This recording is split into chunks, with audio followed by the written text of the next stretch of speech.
한 주 동안 있었던 이슈 가운데 우리가 조금 더 깊이 들여다봐야 할 정치권 움직임 분석해보는 시간입니다. 뉴스 외전 늘 함께 하시는 두 분 패널 소개해드리겠습니다. 배종찬 인사이드 K 연구소장 자리하셨습니다. 안녕하세요. 안녕하십니까. 김민하 시사평론가 나오 계십니다. 안녕하세요. 안녕하세요. 네, 자 바로 본론으로 들어가 보죠. 민주당이 당의 쇄신 작업을 이끌 혁신기구 수장에 김은경 한국외대 법학전문대학원 교수를 선임했습니다. 지난번에 이래경 전 위원장 자진 사퇴 이후 열흘 만인데요. 네. 이번 인선 두 분은 어떻게 평가하십니까? 뭐 고육지책으로 보입니다. 네, 이게 또 시간을 너무 끌 수는 없는 것이고 네. 또 적임자를 뭐 완벽에 가까운 적임자를 찾는 건 어려운 일이고요. 그렇다면은 한 3명 정도에서 2명으로 압축됐고 최종적으로는 이제 김은경 교수가 이제 발탁이 된 것이죠. 뭐 대체적인 경력과 이력은 알고 있을 겁니다. 문재인 정부에서 금감원 부원장으로 이제 네네. 임명이 됐고 민주당 직책도 뭐 하나 맡긴 했었습니다. 근데 이제 뭐 풍부한 정치적 경험이 있다고 보기는 힘들 테고 나름 그래도 이제 여성이고 그리고 이제 비계파 그러니까 뭐 친명 쪽이다 뭐 또 뭐 비명이다 그렇다고 해서 또 아주 뭐 친명의 낙인이 친문으로 또 낙인이 지켜져 있는 인물도 아니고 그렇다면 네. 좀 개혁적이고 확장성이 있는 인물로 이제 인식이 됐고 평가받을 수는 있을 겁니다. 네. 그렇다면 뭐 지금 민주당은 절체절명의 위기이고 또 이제 중도 무당 또 MZ세대 확장성을 필요로 한다면은 뭐 임명하는 것으로서 나름 의미가 있다 이렇게 이제 볼 수가 있는데 중요한 건 오늘 이제 그 경향신문 사설의 제목으로 나왔었는데 이제 어느 정도의 권한이 주어지느냐 그러니까 이제 돌려막기식의 이 임시 방편 성격의 눈 가리고 아웅의 이 혁신위원장이냐 아니면 공천권까지 말 그대로 혁신을 할 수 있는 정도의 수준까지 이 권한이 주어지는 혁신위원장이 사실 이게 제일 핵심이라고 봐야 되겠죠. 네. 그러니까 그동안의 삶의 궤적으로 볼 때 어떤 궤적을 갖고 있느냐 이걸 가지고 지금 평가하는 거고 미래에 대한 평가는 앞으로 어떤 위원장으로서 어떤 역할을 하느냐 이거에 대한 거니까 그건 사실 지금 평가할 수가 없는 그렇죠. 거잖아요. 네. 근데 기존에 그 살아왔던 이력으로 보면 정치는 한 경험이 없는 것 같고 그리고 온화하고 원칙주의와 원칙을 지키는 뭐 원칙주의자의 성격을 양쪽 다 갖고 있다. 이 정도 얘기가 나오는 것 같아요. 근데 서로 물고 뜯는 정치권에서 과연 견뎌낼 수 있겠느냐 뭐 이런 우려도의 목소리도 나오던데 김남희 평론가 어떻게 보세요? 배 소장님 말씀, 김성환 평론가님 말씀 종합을 하면 무난한 인사라는 거 아니겠습니까? 당내 계파들도 다 어느 정도 만족하고 네. 큰 탈 없는 어떤 이력 뭐 SNS 글을 가지고 있고 뭐 그런 인물이라는 거겠죠. 근데 이런 무난한 인사가 예를 들면 공천관리위원장이나 뭐 예를 들면 뭐 윤리위원장이나 뭐 이런 자리를 맡았다라고 하면은 뭐 그럴 수 있다라고 생각을 할 텐데 네. 혁신위원장이 지금 무난한 인사가 해서 민주당이 처한 위기를 벗어날 수 있는 그런 상황이냐 저는 좀 아닌 것 같고 그리고 이제 이 뭐 무난한 인사든 뭐든 이 사람이 혁신위원장이 되면 앞으로 민주당이 어떻게 되겠구나라는 이 느낌이나 뭐 이런 게 있어야 되거든요. 그 일반 네. 국민들은 많이 모르시더라도 이 정치 뉴스에 좀 항상 촉각을 곤두세우고 있는 이런 여의도 언저리에 있는 이런 사람들은 딱 보면은 예를 들면은 과거에 뭐 가장 대표적인 뭐 예를 들면 비대위라고 했을 때는 김종인 비대위 그럼 뭐 할지 대략 뭐 알 수 있는 거 아닙니까? 또는 혁신이라고 네네. 하면은 김상곤 혁신이 대충 어떤 그림이다 이게 그려지지 않습니까? 네. 근데 김은경 혁신이는 무엇이냐에 대해서는 그림 안 그려지거든요. 그렇다고 보면은 지금 이 인선으로 인해서 좋은 평가를 시작부터 받기는 저는 어렵다고 생각을 하고 그리고 그것은 이래경 혁신위원장 사퇴 직후에도 이미 예고가 됐던 거예요. 그 이래경 혁신위원장이 뭐 전권을 가지고 하고 뭐 당명까지 바꿀 수도 있다는 혁신위원장으로 등장을 했을 때 네. 이미 기대라든가 앞으로의 어떤 이런 뭐 갈 길이 굉장히 뭐 기대도 꺾였고 갈 길은 어렵다라고 예상됐던 거거든요. 그런 상황 속에서 이제 결국은 이렇게 무난한 인사로 귀결이 된 건데 이런 저의 부정적인 생각과 전망을 뒤엎고 하여튼 자신이 가지고 있는 정치 철학이 있다면 그 정치 철학을 충분히 펼치고 그걸로 민주당의 어떤 신뢰를 회복할 수 있는 그러한 것을 할 수 있게 당이 뒷받침해주고 지도부가 뒷받침해주는 게 그나마 있어야 이 카드를 살릴 수 있는 거 아니겠냐 이렇게 생각이 듭니다. 방금 전에도 말씀하셨지만 만약 당 비대위원장이라고 하면 그거는 당대표격이잖아요. 그렇죠. 네. 그러니까 정권을 행사할 수가 있는 위치에 있는 건데 지금 혁신위원장은 이재명 대표가 지금 엄연히 있는 상황이잖아요. 맞습니다. 네. 이 서로 간의 역할 분담을 어떻게 할 거냐. 진짜 이재명 대표가 정권을 위임할 거냐. 이 참 애매한 부분일 것 같은데 두 분은 어떻게 보세요? 저는 이재명 대표가 현실적으로 그렇게 하지 않는다면 굉장히 또 혁신위가 유명무실해질 가능성이 높을 것 같아요. 결과적으로는 이 혁신위가 제가 좀 이따가 말씀드리려는데 그냥 네. 지금 말씀드리겠습니다. 네. 일단은 저는 당 해체에 가까운 계획을 해야 된다. 이 혁신위가.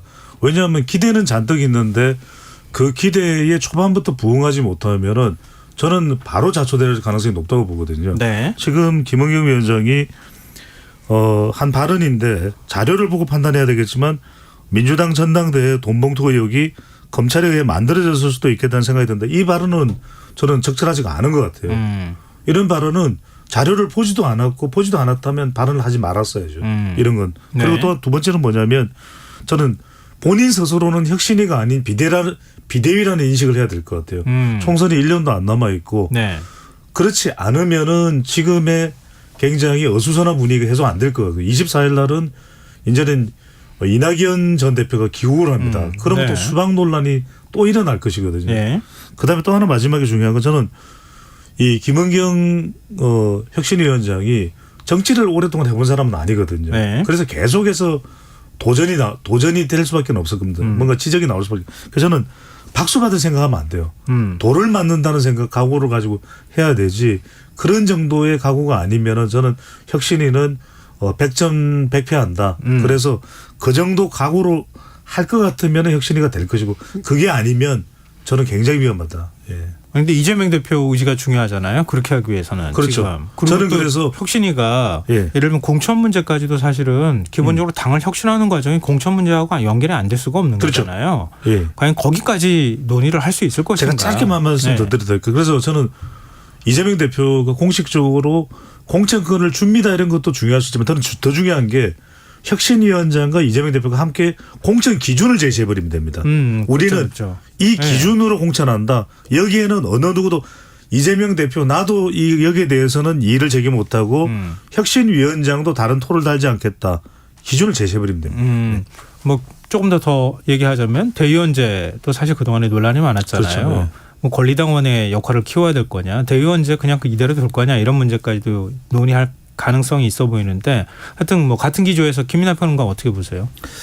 그러니까 뭐 혁신위원회의 혁신위원장이 정권을 갖는다는 거는 당 운영과 무슨 뭐 모든 것에 대해서 정권을 갖는 게 아닌 거죠. 네. 혁신 과제가 뭐다라고 하는 그러한 큰 그림 그리고 그림에 부과되는 여러 가지 조치들 뭘 해야 되는가 이거에 대해서 정권을 가지고 안을 만들고 그 안을 올리면 대표가 그게 뭐 크게 이제 뭐 거부할 만한 그러한 내용이 아닌 이상 네. 국민들의 한 90%가 이건 아닌 것 같아라고 하지 않는 이상 우리 혁신위에 정권을 줬으니까 이거 수용합니다. 이렇게 되는 게 정권을 주는 거겠죠. 네. 그러면 혁신이라는 게 그럼 어떤 기준으로 어떻게 이루어져야 되냐를 한번 생각을 해봐야 되겠는데 제가 아주 큰 어떤 얼개만 생각을 해본다면 지금까지 뭘 잘못했느냐가 1차적으로는 평가가 돼야 됩니다. 그쵸. 뭘 잘못을 했길래 네. 선거를 계속 치고 정권을 뺏기고 지금 이 모양이 돼서도 이 민주당이 어쨌든 뭐 총선 전망이 어떨지 모르겠습니다만 과연 정권을 뭐 다시 되찾을 것이냐에 대해서는 별로 그렇게 확신할 수 없는 그런 상황이 돼 있느냐. 네. 여기에 대해서 뭘 잘못했느냐를 평가해야 되고 그 잘못을 되풀이하지 않을 그럴 전략은 앞으로 뭐여야 되느냐. 이게 논리적으로 연결돼서 나와야 되는 것이고 이 전략에 대해서 이 구성원들의 합의를 이끌어낼 수 있어야 되는 이런 일련의 과정이 있어야 되는 거잖아요. 네. 이 절차가 이루어져야 되는 거고 이 결과로서 나온 결과물은 일종의 프로그램 강령이어서 그러니까 이 형식적으로 강령이라는 게 아니라 그 정도의 지위를 갖는 것이어서 여기에 맞춰서 공천도 하고 앞으로 당 기구의 어떤 변화나 이런 것들도 하고 이런 것들이 쭉 가야 되는 거거든요. 그렇게 하려면 정권을 준다라는 의미가 이재명 대표가 아무 역할도 하지 말라는 게 아니에요. 네. 이것을 다 책임지고 여기 힘이 실리도록 하는 그러한 역할을 해야 되는 것이다라고 하면 이 혁신위의 과제에 처음부터 끝까지 다 동의를 또 해야 되는 임무가 또 있는 것이죠. 그래서 그런 것들을 제대로 할 수 있느냐가 중요한 것이고 문제는 뭐냐면 당내에 지금까지 뭘 잘못했느냐서부터도 평가가 갈려요 지금. 그것을 좀 합의해낼 수 있을 것이냐에 대해서 저는 상당히 우려가 되고 만약에 평가를 그래서 합의가 안 되니까 평가 안 하고 지금 상황에서 각 계파들이 가장 유리한 어떤 앞으로의 공천 전략은 뭘까를 따져가지고 그것에 대한 또 봉합, 절충 그 결과물이 혁신위에 아니다. 이렇게 돼버리면 그건 정말 안 하니만 못하는 게 되기 때문에 그러한 길로는 가지 마라 이렇게 말씀드리고 싶습니다. 사실상 민주당이 지금 뭐 당내 권력 싸움이 시작됐다고 해도 과언이 아니잖아요. 그렇습니다. 네. 그런데 합의가 가능할까요? 혁신이가 안 내놓으면은 결국은 누구는 손해보는 사람이 생기거나 아니면은 누구는 정계에서 지금 공천 못 받고 밀려나는 상황이 될 때 그런 상황이 될 때는 뭐 사람이 뭐 죽기 살기로 싸우는 이런 모습들을 보게 되잖아요. 그렇죠. 근데 합의를 할 수 있겠습니까? 누군가는 합의가 이제 안 돼도 강행하고 이렇게 뚫고 나가는 뭐 이른바 국민 여론을 등에 업고 결국 거기에 저항하지 못하도록 하는 방식으로 가야 되는 겁니까? 아니면 어떻게 해야 되는 겁니까? 저는 이제 강행이라는 이야기보다는 일단 조정이 참 중요하다는 말씀을 먼저 드리고 싶은 것이 아까 제가 이제 혁신이보다는 비대위라는 말씀을 드린 기저에는 똑같지는 않겠지만 비슷한 경우가 이제 2016년으로 보는 겁니다. 왜 네. 김종인 비대위를 출범시켰냐면은 안철수 국민의당이 떨어져 나가고 주요 인사들도 이제 국민의당 쪽으로 옮겨가는 상황이었죠. 김한길 대표도 그렇고 그런 상황에서 그래도 그때 문재인 대표가 김종인 비대위를 꾸렸고 그것에 저항하는 목소리에 대해서 차단을 하는 역할을 문재인 대표가 했었거든요. 네네. 그게 사실은 쓰러져가는 당을 일으켜 세울 수 있는 가장 큰 역할을 했던 거죠. 우리가 돌이켜 본다면은 네. 정당사에서 저는 이제 그 역할이 중요한 것 같아요. 그러니까 결과적으로는 어느 정도 수준에서는 중재를 하고 그래도 불구하고 나오는 불만의 목소리, 볼멘 소리가 나올 수밖에 없는데 그 목소리를 어느 정도 차단해 주는 역할을 이재명 대표가 할 수 있다. 저는 그 역할이 중요하다고 굉장히 중요한 봅니다. 지점도 네. 지적해 주셨네요. 네. 그런 게 이제 정치력인 것이고 네. 합의가 안 되면 어떻게 하느냐라는 질문에 대해서 만약에 합의가 안 되면 혁신 못 하는 거죠. 그거는. 그러니까 그 정도의 어떤 각오와 위기감이 없다라고 하면 혁신을 통해서 총선도 잘 치르고 정권도 되찾아온다. 이 시나리오는 작동 안 하는 것이죠. 그거는 이제 어렵게 되는 것이고 지금 이제 이전까지 그러니까 문재인 정권 이전까지 정권이 대략 이제 보수 진보가 뭐 10년씩 주고받았다라고 하는 그러한 개념이 있지 않습니까? 네. 그게 이유가 있는 거죠. 그러니까 한 번 잃고 나서는 자기들이 가지고 있었던 그러한 기득권이랄까요. 뭐 그런 것들을 버리지 못한 상태에서 뭘 고치고 다시 뭔가 전략을 세팅해야 되기 때문에 되게 분위기가 이랬습니다. 그 정권 잃고 난 직후에는. 그러니까 추닥추닥 하다가 네. 잘 정비가 안 되고 뭐 예를 들면 가고 뭐. 그렇죠. 네. 뭐 의원이 예를 들면 120명이라 그러면 당이 120개 있다 그러고 뭐 이런 얘기 하다가 제대로 뭐가 안 되고 대선도 제대로 못 치르고 한 번 더 지면 그때 정신 차려가지고 아 이젠 정말 안 돼. 이래가지고 뭘 정리를 하고 떼어낼 거 떼어내고 막 이렇게 하거든요. 네. 근데 이번에도 이제 그럴 만큼의 어떤 상황이라고 민주당은 생각하는 거냐. 그 정도라고 하면은 그렇게 가는 거고 아니다. 이번에도 5년 만에 정권 바꾸지 않으면 큰일 난다. 이 생각을 한다면 서로 그렇게 뭐 이거 뭐 점수 계산해가지고 너는 10점 나는 9점 이래서 싸울 것이 아니다라는 걸 인식을 해야 되는 거죠. 김인하 평론가 말 들어보니까 아직 바닥을 안 친 것 같다 이런 생각이 좀 들어가지고 굉장히 냉정한 평가를 해 주셨습니다. 자 이제 국민의힘 김기현 대표에게 해보죠. 네. 취임한 지 100일을 딱 맞았는데요. 예. 그냥 취임 100일 어떻게 평가하시는지 말씀 들어볼까요? 두 분 얘기. 제가 먼저 말씀드리면은 오늘 방송에서 이 김기현 대표의 100일에 대해서 물어보는 그런 질문들이 많았습니다. 그런데 네네. 저는 네 글자로 그냥 워낙 유행하는 그런 표현이 있거든요. 그걸로 했는데 저는 난감하네 이걸로 했거든요. 근데 왜 난감해요? 왜냐하면은 네. 100일이 됐는데 뭐 존재감이 뿜뿜해야 되는데 네. 김기현 대표 스스로도 굉장히 답답할 것 같아요. 내가 당대표인데 왜 이렇게 날 몰라줄까.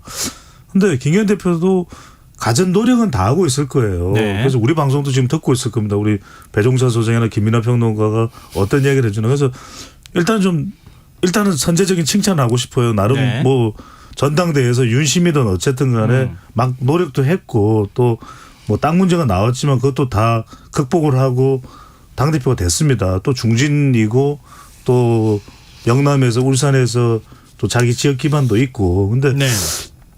참 지금 환경 자체가 당도 윤석열 대통령의 주도권이 작동되고 있고 예. 또 심지어는 최고위원들도 뭐 김기현 대표가 견인하는 이 당내의 세력이 아니라 네. 대체로 대통령 쪽으로 다 구심점이 다 쏠려 있거든요. 일종의 지동설 천동설이 아니라 윤동설이에요. 그래서 뭔가 해보려고 해도 해볼 수가 없는 구조다. 그렇다면 이제 제가 늘 말씀드리는 게 정리를 하면 좀 김기현 대표가 정책 쪽으로 가서 김기현 브랜드 정책이 참 그래도 뭔가 특징이 있구나.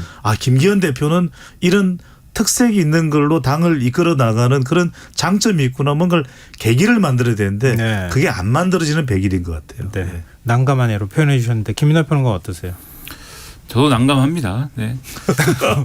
모두 난감하죠. 이게 그 전당대회 때 우려가 그대로 이제 현실이 되는 거 아니냐라는 어떠한 의구심, 그 의구심을 벗지 못한 100일인 것이고 지금 말씀하셨듯이 그동안에 이제 지도부와 관련된 어떤 뭐 뉴스 뭐 이런 아젠다 이런 거는 김재원 최고위원의 뭐 이상한 발언, 태영호 전 최고위원의 이상한 얘기 네네. 이런 게 다였고 그거를 수습하느라고 김기현 대표가 뭐 이상하게 되고 뭐 이런 일들이 거의 전부였지 않습니까? 이 100일 동안 네. 지도부와 관련된 이슈라는 것은 그렇게 보면은 사실 초장부터 뭐 이 어떤 김기현 지도부가 뭔가 이제부터 뭘 합니다 이렇게 얘기하기는 상당히 어려운 구조 속에서 출발을 한 것이고요. 거기다가 그럼에도 어쨌든 뭔가 지도부가 이제 안정화돼서 자기 역할을 한다 이런 평가가 있으려면은 지금 말씀하신 대로 스포트라이트가 어쨌든 김기현 대표를 위시한 지도부에 쫙 이제 쏠려야 되는데 그렇지가 않죠. 스포트라이트는 용산으로 가는 것이고 더군다나 대통령의 리더십이라는 거는 뭐 오늘도 얘기가 나왔지만 수능 문제 난이도까지 얘기해야 되는 리더십 아닙니까?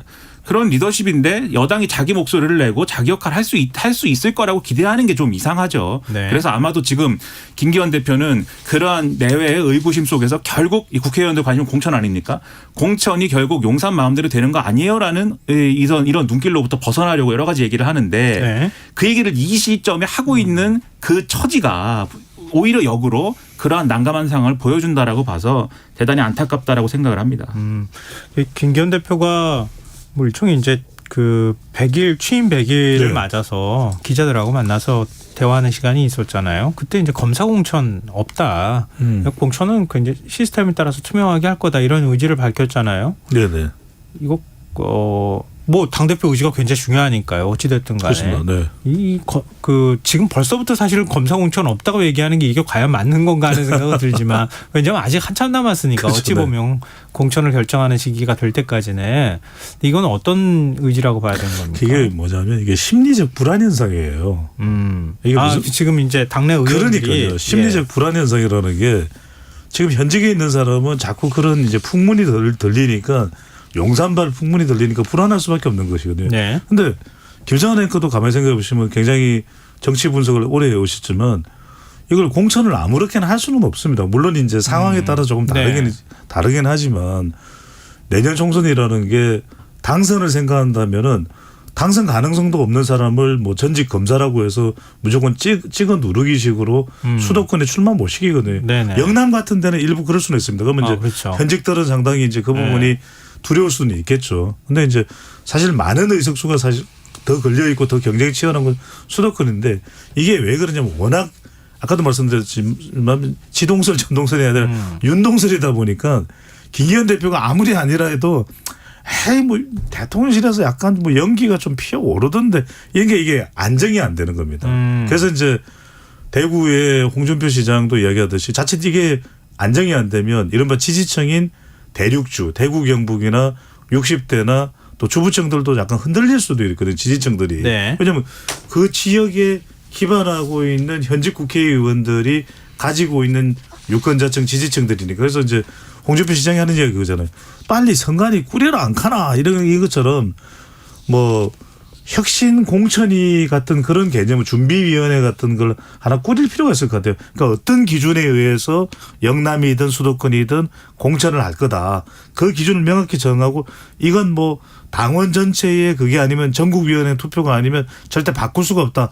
꽝꽝꽝 이렇게 해버리면 되겠죠. 근데 그거 할 수 있을까요? 왜냐면 이준석 전 대표가 그거 하겠다고 했다가 사실은 그 파문이 일지 않았나요?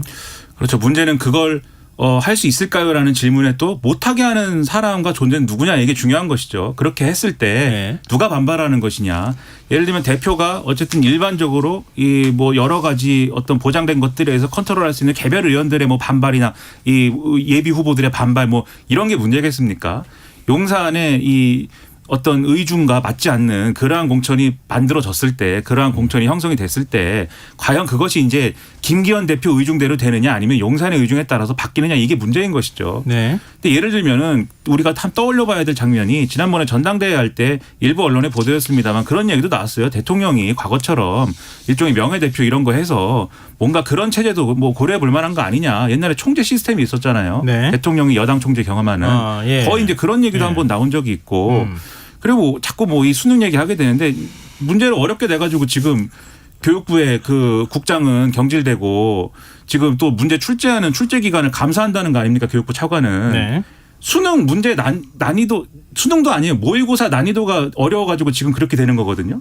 모의고사가 난이도가 어렵게 나와가지고 네. 공천이 만약에 용산의 의중과 안 됐는데 그냥 그건 당의 권한이야 이렇게 용산이 넘어간다. 지금 상황에서 그렇게 납득할 수 있는 국민은 제가 볼 때는 국민의힘을 지지하든 안 지지하든 별로 없을 거라고 생각이 됩니다. 그렇기 때문에 이런 의구심, 이런 분위기를 바꿀 수 있는 리더십을 발휘를 하도록 대통령도 그렇고 대통령실도 그렇고 김기현 대표에게 그런 권한과 어떤 역할을 보장을 해줘야죠. 그런 것을 기본으로 깔고 그래야 이제 혁신 공천이든 무슨 안심 공천이든 검사 공천이든 정당화되는 것이지 그런 게 없으면 실제 검사가 없다고 해도 이건 용심 공천이야 이렇게 되면은 그 상황 그냥 끝나는 겁니다. 그러니까 그런 조건을 만들어 갈 수 있도록 잘 좀 머리를 맞대서 얘기를 한번 해보십시오. 네, 알겠습니다. 두 분이 오늘 뭐 굉장히 냉정한 얘기도 많이 해주셨는데요. 자, 한참 좀 여기서 쉬었다가 가죠. 예. 지금 여러분께서는 KBS 라디오 김성환의 시사회를 듣고 계십니다. 뉴스의 외전 김민아 시사평론가, 배종찬 인사이드 K 연구소장 두 분 패널과 함께하고 있습니다. 윤석열 대통령 국정수행 지지율 얘기 좀 해보죠.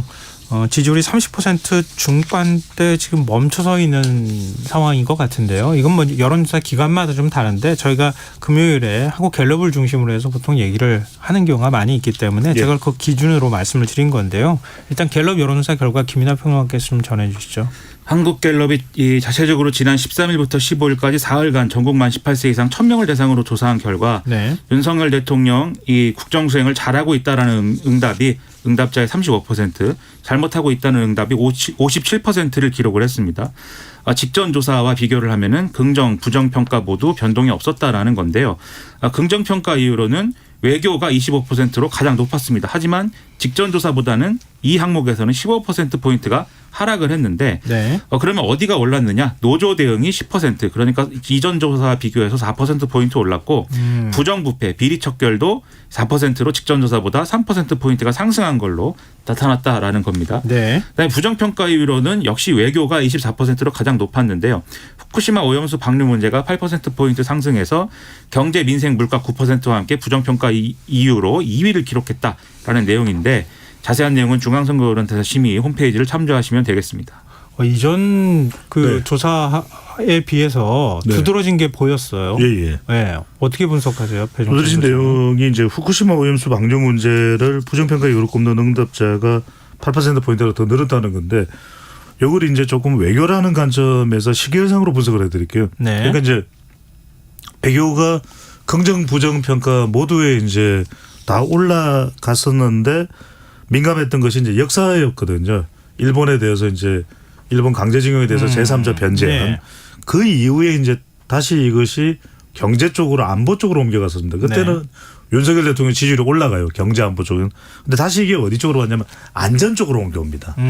후쿠시마 쪽으로. 네. 그러면서 대통령의 지지율이 다시 이제 또 부정적으로 영향을 미치고 있거든요. 그러니까 이제 대체적으로 경제나 안보 쪽일 때는 중도, 무당 또 MZ세대에서 주목을 받으면서 긍정적으로 올라갔었는데 후쿠시마로 영향을 받으면서는 이게 중도, 무당, MZ세대가 이탈을 한 거예요. 네. 그러니까 이게 이 부분에 대해서는 윤석열 대통령이 또 윤석열 정부가 리스크 커뮤니케이션 좀 이 불안 요인에 대한 리스크에 대한 이것도 불안 리스크거든요. 네. 이 부분에 대한 오늘 이제 관련된 용어를 심리적인 부분을 많이 말씀드렸는데 이게 과학적 검증의 차원이 아니라 심리적으로 이 불안한 부분에 대해서 어떻게 정부가 커뮤니케이션을 하고 관리를 해나갈까 이게 이제부터는 중요해지기 시작했다는 거죠. 네. 김민하 평론가 어떻게 분석하세요? 저도 뭐 마찬가지 생각입니다. 그러니까 대체적으로 지금 이제 여론조사에 응답하고 있는 여론조사에 응답하는 어쨌든 지금 이 조사 대상들은 어쨌든 어느 정도 정치에 관심 있는 층 아니겠습니까? 네. 정치에 아예 관심이 없으면 여론조사에 응하지 않았을 거라고 저는 생각을 하는데 그런 기준으로 보면은 대략적으로 이 여당 지지층에 유리한 이슈, 야당 지지층에 유리한 이슈가 이미 정해져 있잖아요. 이미 정해져 있는 것이고 그게 국면마다 이제 바뀌고 있는 것이고 네. 그러한 것을 전제하면서 보면은 그래도 어쨌든 전형적으로 여당에 유리한 거, 야당에 유리한 거 이렇게 따지면서도 후쿠시마 오염수 방류 문제 같은 경우에는 국민 일반에 끼치는 건강에 대한 우려라든가 이런 것들이 크기 때문에 여기에 이제 대응하는 태도를 굉장히 이제 좀 섬세하게 가져갔어야 된다, 조심스럽게 가져갔어야 된다. 그래야 됐다라고 저는 생각을 하는데, 예. 그러니까 이게 지금 이 정부 여당의 태도도 그렇고 보수 언론의 태도도 그렇고 제가 볼 때는 상당히 고압적이에요. 뭐가 고압적인 거냐면 안전한데 왜 걱정하냐 이런 거거든요. 안전한데 왜 못 믿느냐. 네. 괴담이다. 또 안전한데 이 괴담에 선동당해가지고 당신은 왜 그러냐 뭐 이런 식이지 않습니까 계속. 네. 그런데 예를 들면은 뭐 결과적으로 정치적인 메시지는 민주당을 향해 겨냥해가지고 그렇게 하는 것이긴 하지만 실제로 국민의 많은 국민들이 불안감을 갖고 있는 상황에서는 그 국민 자신들로 향한 어떤 비난으로 비춰질 수도 있는 거거든요. 근데 그렇게 하지 말고 우려는 충분히 이해하지만 우리 정부가 그리고 여당이 나서서 정말 안전하게 이걸 처리할 수 있도록 계속해서 노력하고 있고 최선을 다하겠다라는 그런 메시지를 중심에 놓고 계속 대응을 하는 게 오히려 민주당이 민주당이 걱정 너무 한다 이런 분위기가 오히려 그래야 잡히는 건데 네. 지금 완전히 제가 볼 때는 거꾸로거든요. 뭐 1리터도 마실 수 있다, 10리터도 마실 수 있다 이것부터 시작해가지고 오히려 그런 것들이 이 중도층 국민들의 어떤 반감 이런 것들을 부추기고 있는 측면이 있는 것 같아서 앞으로 전략을 짠다면 그런 부분에서 좀 태도를 바꿔야 된다고 저는 생각합니다. 그럼 매일 오염수 관련 브리핑 여는 거는 그럼 크게 여론에 도움이 안 된다는 거예요? 일단 매일 브리핑을 하는지 안 하는지를 국민들이 뭐 감시하는 것도 아니고 그 네. 브리핑을 통해서 어떤 메시지가 나와서 언론에 어떻게 실리느냐가 중요한 거 아니겠습니까? 네. 그러니까 매일 여는 어떤 이 브리핑이 정말 이 일본의 어떤 지금의 이제 이 후쿠시마 오염수 방류 과정에 대한 계속되는 검증 그리고 이 검토 결과에 대해서 투명하게 그리고 뭐 과학적으로 전문적인 내용까지 다 설명해 주는. 네. 그래서 어제는 이런 결과였는데 오늘은 이렇게 분석 방법을 바꿔봤더니 뭐 이런 겁니다. 이렇게 하지 않는 이상 연일 브리핑을 한다고 해도 예를 들면 괴담 믿지 마십시오 수준에 머무른다면 그거는 결정적인 영향을 미치지 않는 거죠 여론에. 그게 중요하다고 저는 생각합니다. 배종찬 소장께는요. 지금 외교 문제니까 네네. 싱하이밍 주한 중국 대사 발언 네네. 이게 파장이 컸잖아요. 제가 그 말씀 드리려고 네. 했습니다. 그래서 저는 이걸 예전에 제가 이제 그 김성환 진행자께서 하던 프로그램을 보면서 제가 공부해서 배운 거를 지금 설명을 드리려고 하는데 네. 그 제가 윤석열 정부에 뭐 뛰어난 사람들이 많겠죠. 그런데 저는 이제 오랫동안 데이트를 하면서 또 김성환 진행자의 진행하던 프로그램을 보면서 제가 배웠던 게 컨플릭트 접근이 아니라 이게 자꾸 컨플릭트라는 게 갈등이 생기는 방식이잖아요. 저는 네네. 이게 문제 해결의 레졸루션 그러니까 솔루션을 만들어가는 방법을 써야 저는 문제 해결이 된다고 보거든요. 예. 그러니까 컨플릭트가 생기면 집회 시위도 해결이 안 되지 않습니까? 그런데 마크롱의 경우에는 결국은 연금 부분을 해결을 해내잖아요. 마크롱 네네. 저는 네. 마크롱 방식으로 가야 된다. 예. 그러니까 이제 지금 중국의 경우에도 저는 싱반중 전략으로 가자. 싱반중. 싱반중 전략은 뭐냐면 싱하이밍은 잘못했다고 이야기를 합시다. 네네. 싱하이밍 예. 너 그러지 마. 잘못됐다. 라라라라라 하라는 거죠. 하지만 반도체 부분에 대해서는 우리가 중국에 있는 삼성전자와 SK 하이닉스 공장을 포기할 수 없지 않습니까? 네. 그러면 적어도 우리가 이 실리만큼은 챙길 수 있는 전략을 취해야 된다. 감정적으로 대응할 일은 아니다는 것이고 마지막으로 무슨 말씀이냐면 그러면 중국을 영영 포기할 것이냐 안보상으로 보나 지정학적으로 보나 중국과 영원히 결별할 수는 저는 불가능하다고 봅니다. 그렇다면 미국과는 계속 그 관계를 유지하되 중국과는 그러면은 중장기적으로는 어떤 식으로 복원을 해나갈 것인가. 그것도 물밑에 깔아놓자. 적어도 중국에 나가 있는 정재호 대사는 굉장히 중국 전문가거든요. 네. 중국 정재호 대사가 과연 중국과 결별하자는 이야기를 할까? 저는 그렇지는 않을 거라고 봅니다. 알겠습니다. 혹시 김민하 평론가 하실 말씀이 없으시면 그 다음 질문으로 제가 질문을 드리고요. 할 말이 뭐 많지만 하면 1시간도 할 수 있는 얘기 아니겠습니까? 이 얘기가. 지금 그렇게 할 말이 있으면 김민하 평론가는요 3시간도 이야기하더라고요. 지난번에 보니까 말이 뭐 엄청 많아요. 그러니까 내용이. 이 코너를 밤새도록 하자는 얘기를 하죠. 한번 우리가 특집으로 밤새 하는 것도 우리 PD님은 안 된다 그러시네요. 네. 자, 대법원 현대자동차 비정규직 노동자 파업 손해배상 소송에서 조합원들의 손을 들어줬잖아요. 뭐 완벽하게 손 들어줬다고 말하기는 어려울 거고요. 파업은 불법이라고 했으니까. 근데 손배소와 관련돼서 판단을 한 부분은 이른바 노란봉투법하고 취지가 비슷하다. 이렇게 얘기를 하고 있는데 지금 노란봉투법을 야권에서 그 본회의 직회부하고 통과시키려고 하고 있잖아요. 근데 지금 여권하고 대통령실 쪽에서는 거부권을 향상 가능성이 굉장히 높거든요. 이 문제 어떻게 풀려야 된다고 보십니까? 바람직한 것은 뭐 이 노란봉투법에 대해서 어쨌든 마지막까지 합의를 거듭하고 절충을 거듭해서 납득할 수 있는 수준의 어떤 법안을 통과시키는 것이고 그 합의에 대해서 국회 합의에 대해서 대통령이 만족하지 않더라도 존중하고 그러한 것들이 가장 좋은 모양새 아니겠습니까? 어쨌든 일반적으로는. 네. 저는 이 노란봉투법에 대해서 가지고 있는 저의 의견이 있지만 그래서 저의 의견이 100% 관철되는 법을 원하지만 국민의 한 사람으로서 그런 생각이지만 어떻게 또 그렇게 되겠습니까? 그렇게 안 되죠. 처리 과정이라는 게. 네. 그래서 이제 그게 가장 우리의 사회 공동체를 위해서 좋은 방식일 텐데 그렇게 풀릴까에 대한 상당한 의문이 있어요. 이건 뭐 민주당이 밀어붙여서 그렇다 뭐 이런 측면도 분명히 있을 겁니다. 뭐 네. 그런 측면이 왜 없겠습니까? 하지만 또 이런 부분도 같이 봐야 된다는 생각이 드는 게 노란봉투법의 실제적인 정확한 내용을 알고선 지금 뭐 국민의힘이나 이렇게 좀 반대를 하는 것인지 저는 좀 의문이 있지만 기본적으로 이 사법부와 그다음에 이 입법부에 대한 대통령실과 여당의 태도가 지금 과도하게 적대적이고 과도하게 편가르기 식이다. 그런 태도라고 하면은 이 노란봉투법이라는 거는 일종의 이제 이 좌편향 의제이기 때문에 우리가 받아들일 수 없어. 요 수준에서 벗어나기 어려운 대응일 거다라고 저는 생각을 하는데 왜냐하면 지난번에 대법관 추천할 때도 이 대법원에서 대법관을 추천을 해야 되는데 대통령실에서 추천 대상 명단 중에 이 두 사람은 안 됩니다. 이렇게 찍어가지고 언론에 흘려서 그게 한번 논란된 적 있지 않습니까? 네네. 이거는 대법원을 존중하는 태도가 전혀 아니지 않습니까? 상권 분립이나 이런 걸 굳이 얘기하지 않더라도 그런 게 가능하겠습니까? 민주주의 사회에서. 근데 그런 게 이루어지고 있고 그리고 이 판결에 대해서도 대법원이 이제 현대차 비정규직 노동자 파업 손해배상 소송에서 손해배상 액수를 산정하는 기준에 대해서 지금처럼 노조 그리고 조합원들한테 다 손배 폭탄하지 말고 네. 정확하게 기업이 손해본 분에 대해서 그리고 각자 노조와 조합원들이 책임져야 될 부분에 대해서 산정해라라고 하는 게 이 판결의 취지잖아요. 근데 어떻게 보면 상식적인 거 아니겠습니까? 그런데 당장 보수 언론의 평가는 주심이 우리법연구회 출신이다. 바로 이렇게 나오지 않습니까? 그리고 조선일보가 오늘 사설이나 이런 걸 통해서 그렇게 지적을 했는데 지금까지 지금 여당과 정권 이 윤석열 정권하고 가장 이 논조나 태도가 일치해온 언론이 또 조선일보거든요. 제가 뭐 조선일보를 뭐 무찔리자 이런 얘기 하는 게 아니라 네네. 객관적인 사실을 말씀을 드리는 건데요. 그런 걸 추론해 보면은 결국 이 의제에 대해서도 그러한 편가르기 이상의 어떤 이 접근이 지금 없었고 앞으로도 없을 것이기 때문에 그러한 것들이 여론에 미치는 추가적인 긍정 부정적인 그런 효과들이 별로 기대할 거 없는 그런 결과로 이어질 것이다라고 저는 생각합니다. 혹시 김이나 평론가 3시간 충분히 할 수 있을 것 같습니다. 4시간도 가능하죠. 네. 자, 배종차 소장 얘기하시죠. 이거 마지막 발언이 될 수도 있을 것 같아요. 네네. 네. 어떤 내용을 할까요? 방금 전에 그 노란봉투법 이 문제 관련해서 혹시 하신 말씀 아니 뭐 있으세요? 다 해가지고 제가 그거 할 게 없고.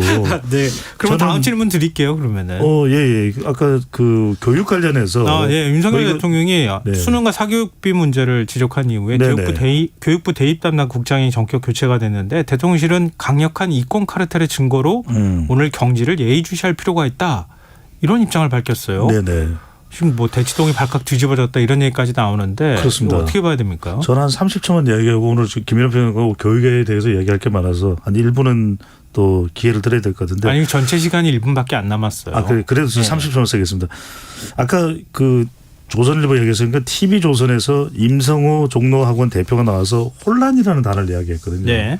저는 이게 혼란이라는 게 결국 정책에서는 바람직하지는 않다. 왜냐하면 팔러시 커뮤니케이션에서 정책 소통에서는 결국 대통령이 장관에게 먼저 이야기를 하고 또 장관은 실무자에게 이야기를 하고 그 과정은 좀 단계적으로 체계적으로 좀 공감적으로 흘러가. 이게 또 당장 우리 방송에서 다루면은 이 방송을 듣는 학생들은 당사자들은 정책 이해 당사자들은 굉장히 혼란스러울 수 있거든요. 그런 점에서는 굉장히 저는 이 부분에 신중할 필요가 있다라는 말씀을 드리면서 김민하 평론가 이야기를 듣고 싶어요. 근데 지금 이게 불쑥 나온 얘기가 아니라 윤석열 대통령이 지난 3월부터 강조해 왔던 거다.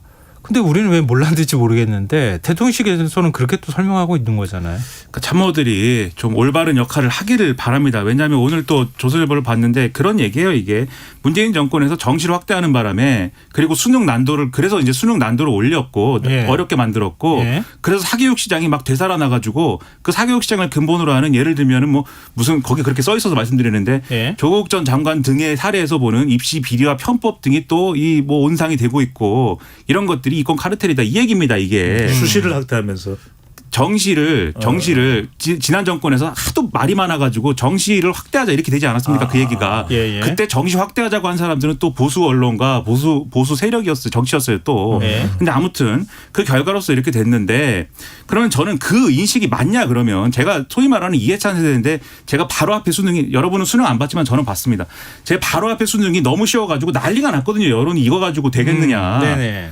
이렇게 해도 사교육 시장은 행복하고 저렇게 해도 행복한 게 지금 한국 사회 입시 제도의 가장 큰 문제예요. 근데 그것을 대통령이 정확하게 인식하고 있느냐에 대해서 제가 볼 땐 이 발언은 그렇지 않다라는 인상을 주거든요. 네. 그런데 이 발언이 심지어는 연초에 나온 것이다. 참모들이 자기 임무를 방기하고 있는 겁니다. 대통령 눈치 보지 말고 대통령에게 정확한 진실에 대해서 사실에 대해서 좀 목숨을 걸고 얘기를 하는 자세로 그렇게 좀 얘기를 해줬으면 좋겠습니다. 네.